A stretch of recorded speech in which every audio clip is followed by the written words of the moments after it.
AR Magazine Voyageur. La bande-son, un aller-retour du papier à l'oreille, des bonus, des rencontres, des reportages, un regard libre sur le voyage. Et oui, cet escalier qui fait l'amoureux des photographes parce que il est tout en spirale et il dépicte les guerres entre les Portugais ou l'invasion des Portugais sur le Sri Lanka et donc les Singalais à ce moment-là qui se défendaient. Et donc c'est un escalier qui a des statues qui sont faites en fer forgé et qui ont la taille humaine et qui montrent les combats qui sont passés tout autour de cet escalier. Ça monte avec des canons, tout ça en fer forgé. Et c'est une structure assez particulière et qu'il faut venir voir. Ayubowan, c'est ainsi qu'on vous accueille au Sri Lanka. Ayubowan pour dire longue vie à toi, en joignant les mains sous le menton avec une légère inclinaison de la tête. Et c'est ainsi que notre reporter Michel Fonovich a été accueilli dans l'hôtel Jetwing Lighthouse à Galle, dans le sud du pays.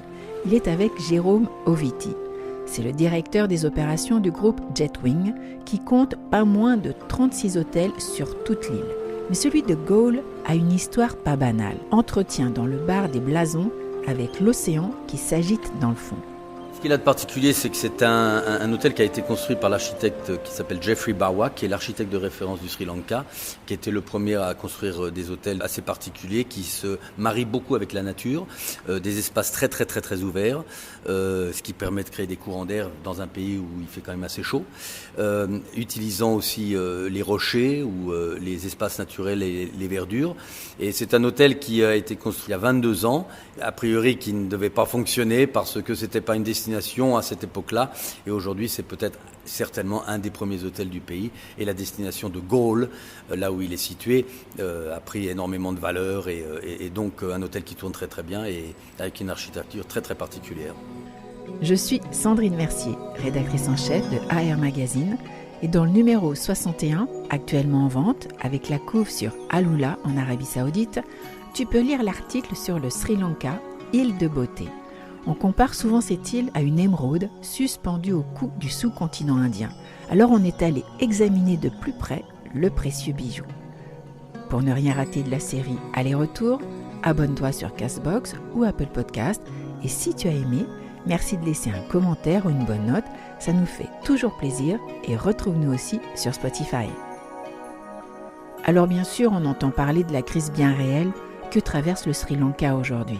Et on peut se poser la question, est-ce que c'est le bon moment pour voyager dans le pays ? Faut-il y aller ou pas ? J'ai un gros message à leur passer et j'en ai même presque la chair de poule parce qu'il faut venir nous aider, on a besoin d'argent, on est embêtés, mais non, tout va bien. Tout va bien, au niveau de la sécurité, il n'y a aucun souci. Au niveau de ce que vous pouvez voir, le rationnement de l'essence et des choses comme ça, on a la chance en tant qu'organisme de tourisme d'avoir accès peut-être plus facilement que la population, mais il n'y a absolument aucune crainte à avoir à se promener dans le pays.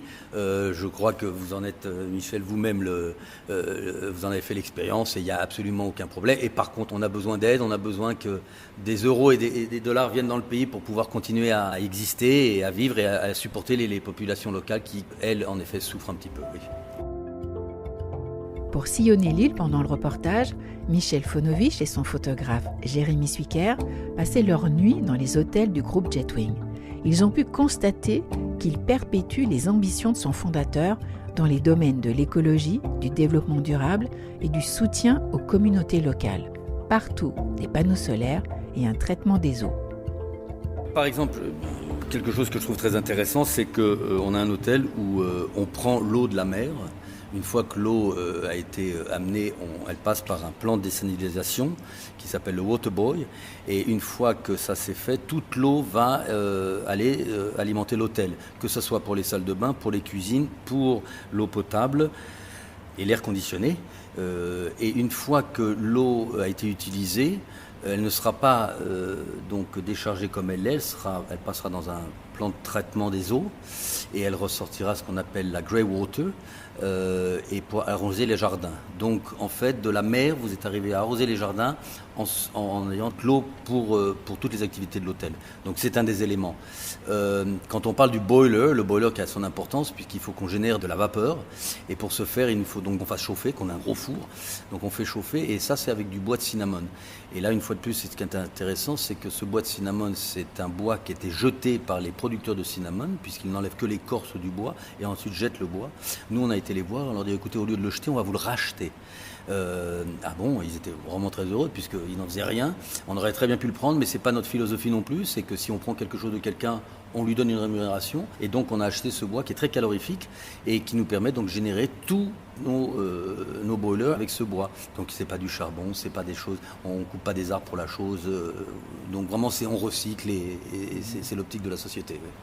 Et donc aujourd'hui, vous risquez la pénurie aussi de bois de cinnamon, ça marche tellement bien, ou vous avez été copié? Ouais, oui, c'est ça, c'est plus ça, c'est-à-dire que bien sûr, on est copié et c'est toujours agréable en fait, et c'est bien, mais maintenant même le bois de cinnamon est utilisé pour les fours à pizza au bois, donc va y avoir un peu plus une rareté du bois, on s'en aperçoit, on s'en rend compte, donc on a deux activités qu'on a mises en place. Une première, c'est de planter notre propre bois de cinnamon dans certains de nos terrains dont on est propriétaire, et la seconde, c'est on est en plein recherche et développement pour essayer de trouver de nouvelles technologies pour alimenter nos boilers avec un matériau qui soit recyclable, et ça c'est de la sciure de bois sur laquelle on travaille pour essayer la compacter, en faire des palettes, et ce qui nous permettrait donc d'alimenter nos fours à nouveau. Donc une fois de plus d'être précurseur et de voir une visibilité sur 5-10 ans et pas se retrouver dos au mur et on ne sait pas quoi faire.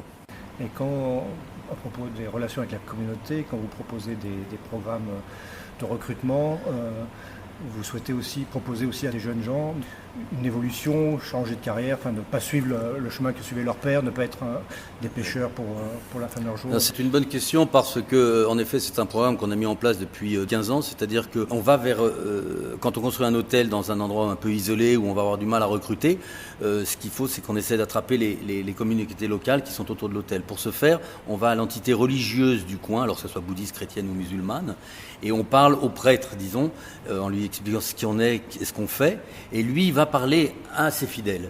Une fois qu'il leur a fait comprendre qui on est, et donc que les parents se sentent en confiance, nous on intervient en expliquant ce qu'on fait et ce qui on est, et leur proposons de prendre leurs enfants, bien sûr majeurs, pendant 4 mois pour les former en anglais, et ensuite pendant 6 mois pour les former dans les unités hôtelières qu'on a déjà, et les spécialiser soit dans la cuisine, dans la housekeeping, dans le service, et ensuite de les ramener donc là d'où ils viennent, et de prendre charge de l'unité hôtelière qu'on vient de construire dans le coin, ce qui nous permet non seulement donc de développer la communauté qui est autour de l'hôtel, mais aussi d'avoir un relationnel avec les parents qui vivent dans le coin, et peut-être qu'un est pêcheur, et c'est le cas dans un de nos hôtels, un est pêcheur, et son fils est devenu chef des cuisines, et maintenant son fils achète le poisson de son père. Voilà, donc la boucle est bouclée.